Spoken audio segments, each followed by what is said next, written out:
for so many of us, as we move through the day, we kind of work through this thing of like damage control. Like, I have to do what I have to do. And we forget to like stop and align our body to notice like where we are and accommodate ourselves in the practice itself. So it's like, if I go to work, I belong to the boss. If I am in the house, I belong to, or my energy or attention belongs to the person that's screaming the loudest or being the most assertive. And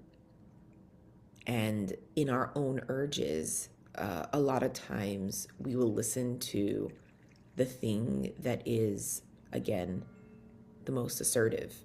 But when we take the time to enter our body and incorporate the body itself, what happens is we have the ability to work together with all our senses. And it's not just one part of our experience leading the entire troop, right? Because the problem is that most of the time when we're doing things, we're like, I'm just going to get it done. And more often than not, there are pieces missing in whatever we're trying to create. And for a lot of us, we assume that it's because we don't know something, or somebody hasn't taught us something, or it's something we'll do later, and we can only do one thing at a time. And doing one thing at a time is possible. But when we do that one thing, we have to incorporate our entire self to get the best results. So with that being said, we will begin with some breath work and try to incorporate our entire selves and allow ourselves to enter our day fully aware and fully aligned. That way we can make the best decisions for ourselves and for the people in our lives. We can also see the clearest. So rolling the shoulders back, just notice and just like drop them, and just notice where your notice where your neck is. If your neck is kind of tilting forward, tilt it slightly back to align with the spine. You can kind of, when you drop the shoulders and kind of tilt the chin forward while you lean that chin back, what happens is you're going to notice the spine aligns completely. From there, you want to just allow the chin to go wherever it needs to go, so it kind of can spring back, and just relax the shoulders. And we'll begin with the first inhale here, as in we've been breathing till now, but we'll place the tongue at the roof of the mouth, just ever so softly. Notice the jawline, your jawline. Begin to inhale through the nose in that position, really giving that chest space. So you can even, if you find that you haven't spent a lot of time in this position where your chest is open and you've kind of been curled forward, you can broaden the shoulders and use like your 2 fingers, and you can just kind of come to the heart center and spread like open as you inhale. Hold and exhale. Kind of applying pressure as you exhale. Inhale again, place the fingers at the center. Inhale and spread. Hold as you inhale completely, and then softly exhale.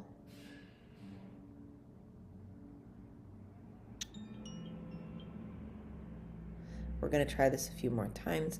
Really focus, like if you find that your mind is wandering, bring it back into this space. Like literally center your focus into your fingers, placing that in the center, your heart center. And if you've noticed that your shoulders started to curl as you push, just roll them back and open them up. And soften the bottom. So usually when we'll do this, we will, you'll find an arch at the back of your spine. So just soften that arch at the back of the spine, at the bottom, right? At the bottom of the spine. And try again. Inhale, and widen those fingers.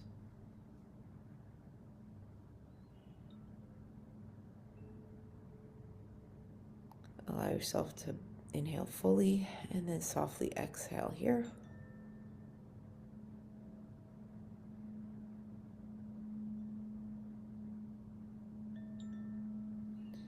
Center again. Inhale. Spread those fingers. And softly exhale.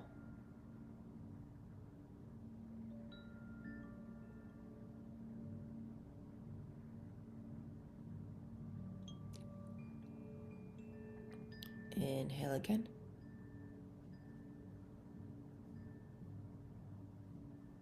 Spread those fingers. And softly exhale.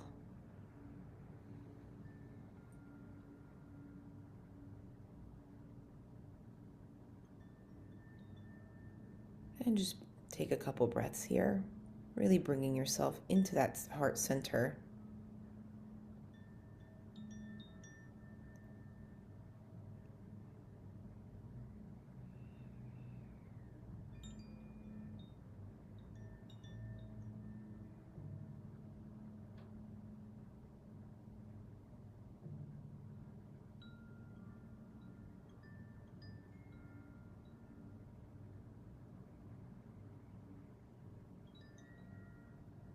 Beautiful. So coming back into this space, that practice is always available to you. You can always just take a few minutes, stop what you're doing. If you find that you're disconnecting on some level from yourself as you move into the day itself, stop and try to reconnect, because there's like a disconnection or a disassociation sometimes that is there as we do the things we think we have to do, rather than incorporate a sense of joy and contentment in what we're doing, and a sense of fulfillment as a whole. So I guess we'll begin the thought process. So for a lot of us, as we move through the day, we put in so much input. We put in an immense amount of input. And more often than not, we get to the end of that input, or whatever stage we are in that input, and we're like, I'm putting in so much. Why am I not seeing any return? And it gets frustrating. So this could be at a job. It could be in the house. It could be in a relationship. It could be in any area of your life that you desire to see that success and the return of this experience, right? Like the satisfaction. And more often than not, it has to do with not taking the time to actually put ourselves into the receiving mode. So it's like saying, I'm inhaling and I'm inhaling and I'm inhaling, and why can't I exhale, right? And the reason is because you're not stopping to release.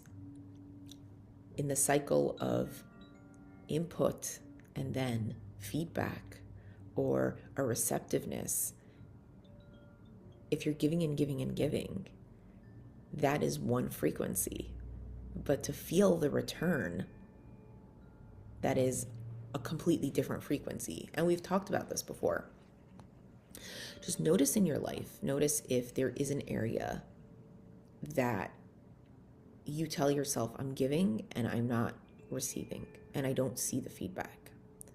Now ask yourself if you were able to stop and put yourself in the position to be able to get that feedback.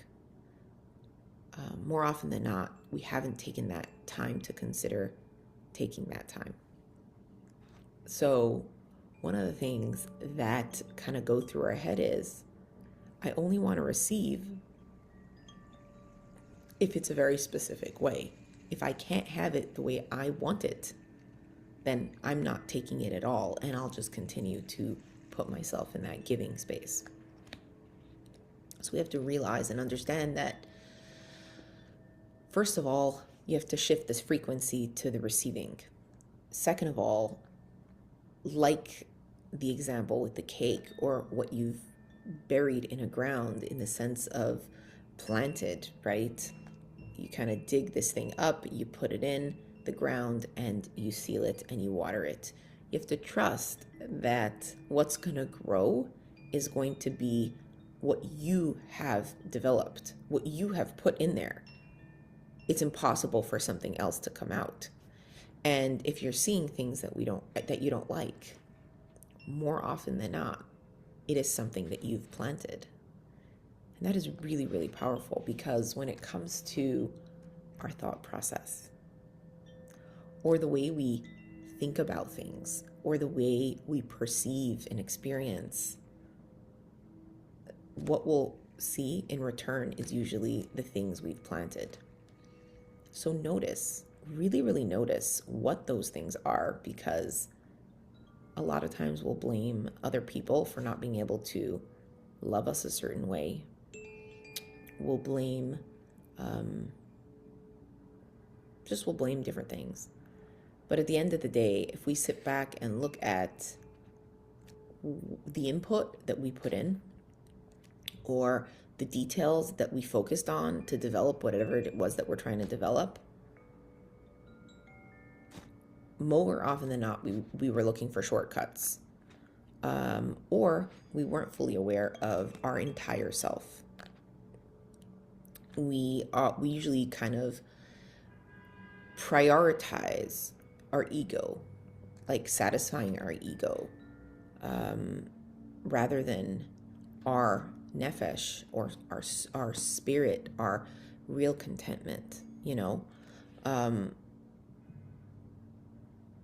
We kind of go after what other people, like I said in the beginning, like what's screaming the loudest, what kind of trend, what kind of, whatever it is that is taking our attention.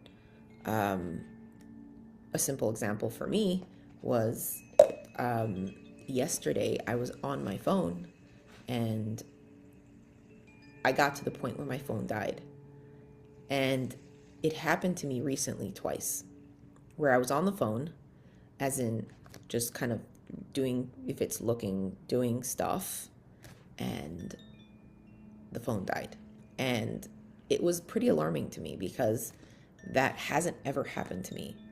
As in, what I mean by that is, I've always had control, in the sense that I never got to a point where the phone told me when to stop. And I was doing a little bit of research and, bits and pieces and mindless scrolling. And then all of a sudden it went off. And that was kind of an alarm bell for me, that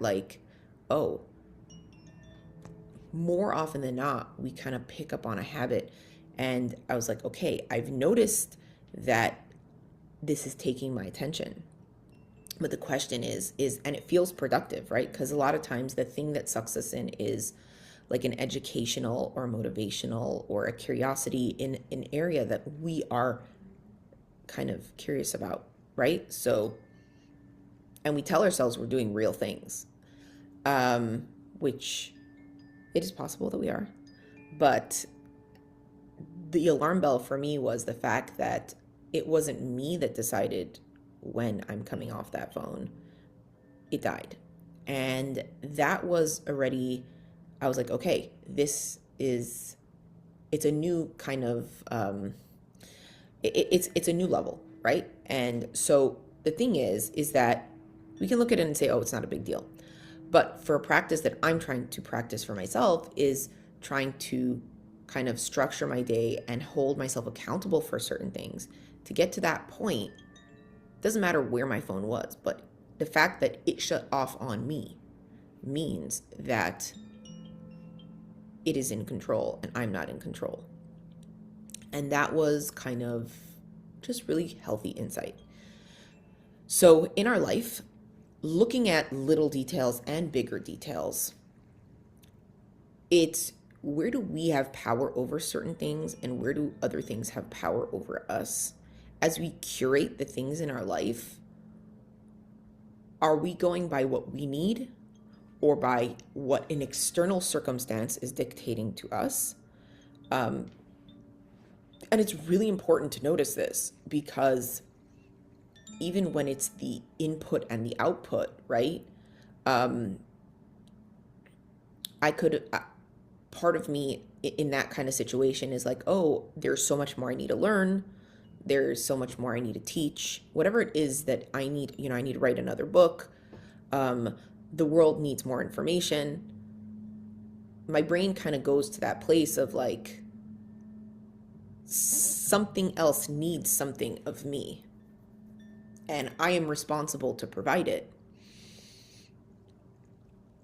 Or a second option would be to sit still and be in the place where I can regulate my nervous system. I could take another hour to sit with my nervous system and do something really healthy for myself. Maybe even get a little bit more sunshine, right? Whatever the dynamic is. And I'm just giving you kind of little details so you can kind of see if there is a area in your life that you can apply this to. Like, where do you feel like the effort that you're putting in or the input that you're putting in might provide value, but we're missing the point of starting with ourselves of where do I need value, right? So it gets to a point where we push so much, we put so much input in that the other thing has control over and dictates our future, right? So for me, it's like I could spit out another book. I could spit out another thing. That's great. But the question is, what is that doing for me, right? So obviously, there's some kind of satisfaction and insight that I'm getting. But if I kind of step back and ask myself, what did I really need then, right? Especially if I have a really busy day and I go from meeting to meeting and I'm pushing myself really hard, what do I really need? And the answer to that was I needed at least an hour of complete stillness and no disruptions, or a walk with some nice music, whatever it was. But to stop and tell myself, okay, what is going to nurture me in this space? What's going to put me in the position of stopping to put in the input, right? And really stop and be in the nurturing space.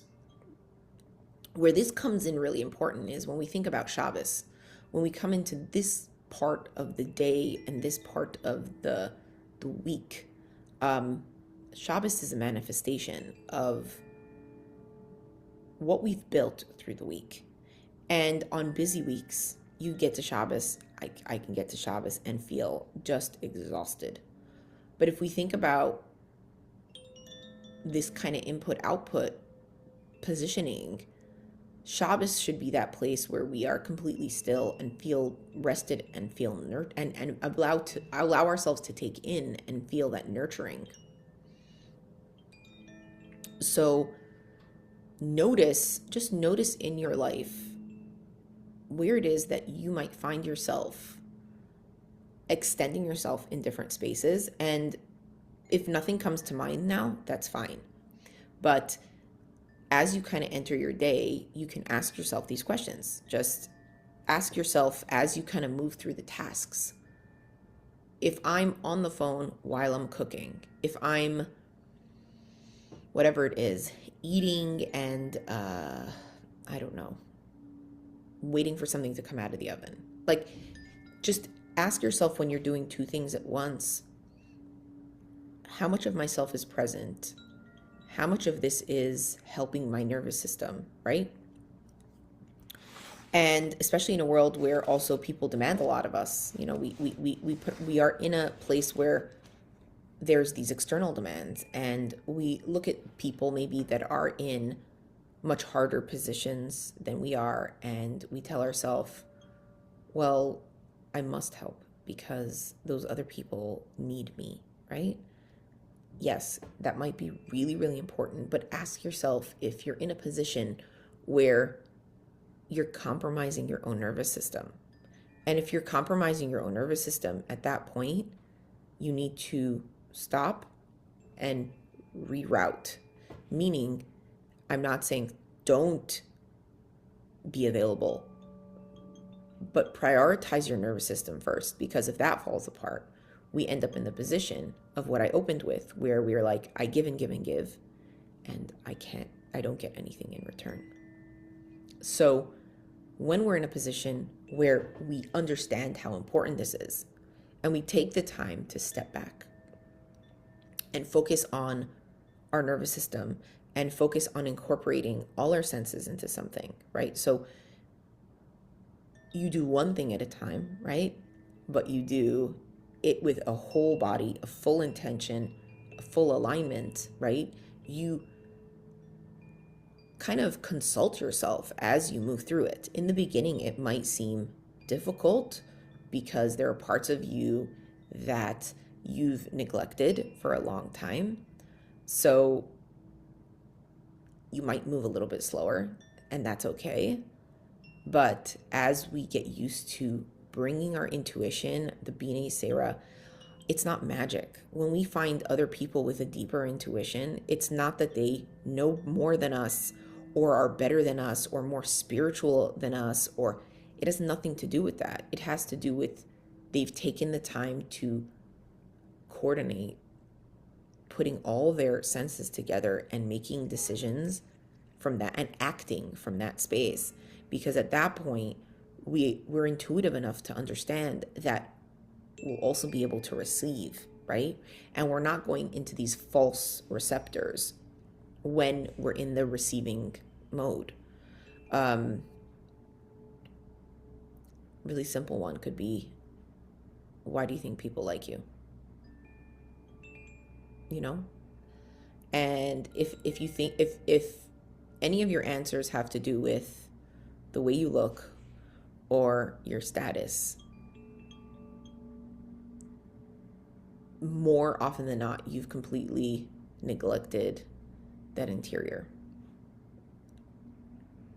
If you think they like you for your energy and your character, that kind of is more aligned. And it will also tell you that you are taking yourself into consideration as you move through the world. So ask yourself a few questions. So the first thing is like, why do people like me? Why do I do what I do, right? When you find yourself asking yourself, why do I do, and really answering yourself seriously. And if you find yourself in a place where you're not sure, just jot that down that you're not sure, and you'll discover it the next time you're in that position, right? Like, I have to remind mothers a lot about like why they focus on their home more than careers. And because they kind of lose sight of the value that developing the infrastructure, especially nowadays, but I think always from the beginning of time, building a home is the most valuable thing. Building that has the most infrastructure, like the most value. If you think about all the things that try to pull your attention and kind of try to manipulate your view of yourself or what you're building, the outside always tries to capture our attention.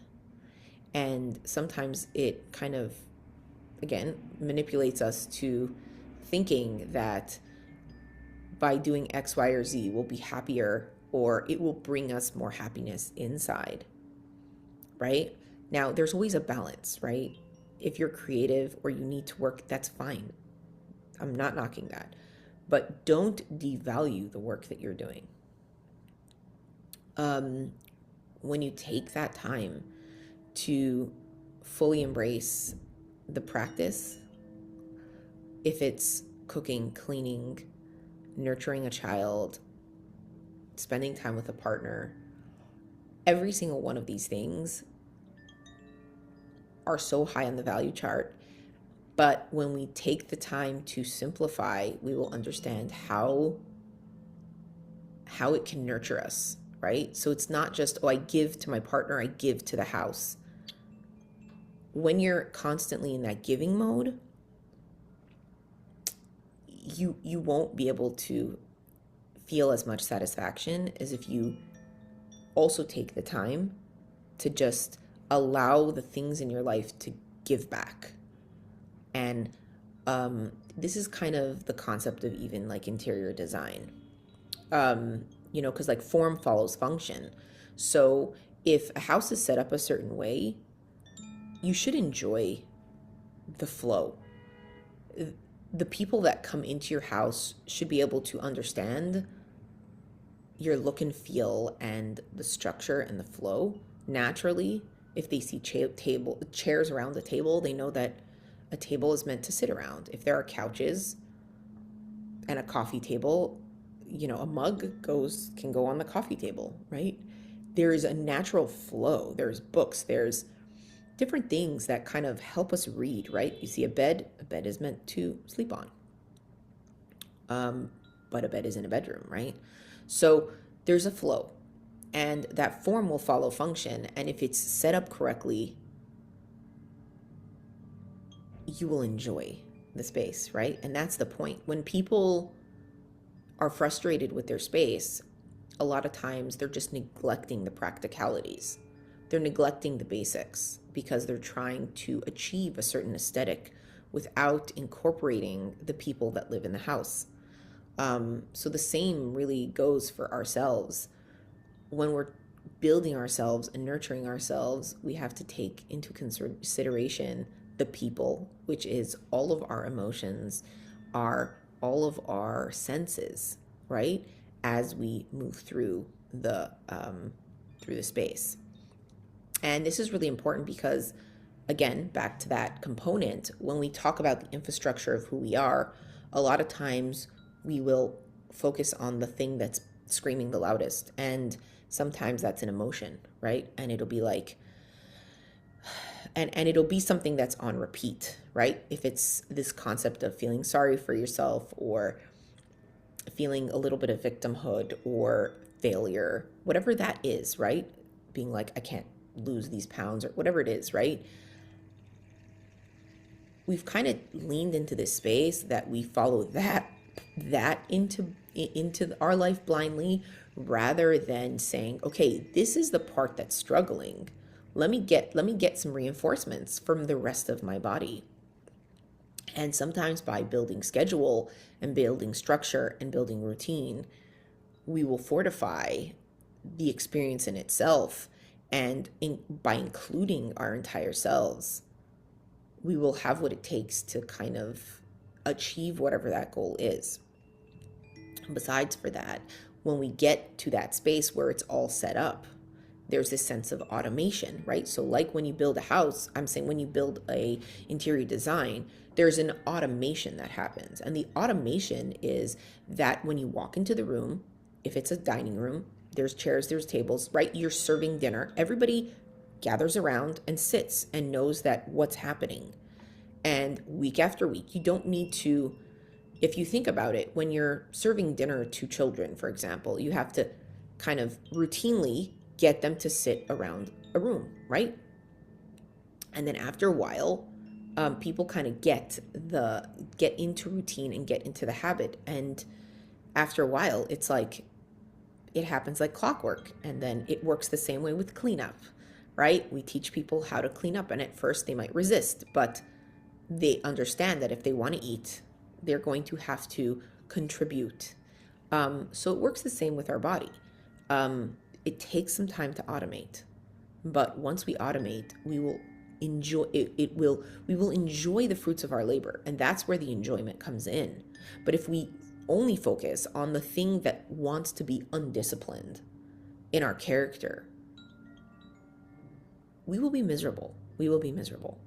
So as you move through your day, as you move through your week, notice where exactly you are kind of getting distracted by a specific emotion. Now, hold space for it. I'm not saying don't hold space for it, but when we look at it realistically, look at how you can support it versus how do you kind of get lost in the pity party. And you'll discover that, like, more often than not, that you'll be able to successfully fortify it with when you're fully present. So yeah, I'll leave you with that for this week. If you like what you hear, like, follow, share. That is how I'm able to continue to do this work. This will be in the newsletter that comes out on Monday morning. So feel free to subscribe if you want to get this kind of breakdown in detail. And then I usually add some questions at the bottom that are really powerful, that can help you actually implement the structure. So feel free to join for that experience. And thank you so much for joining us in this practice.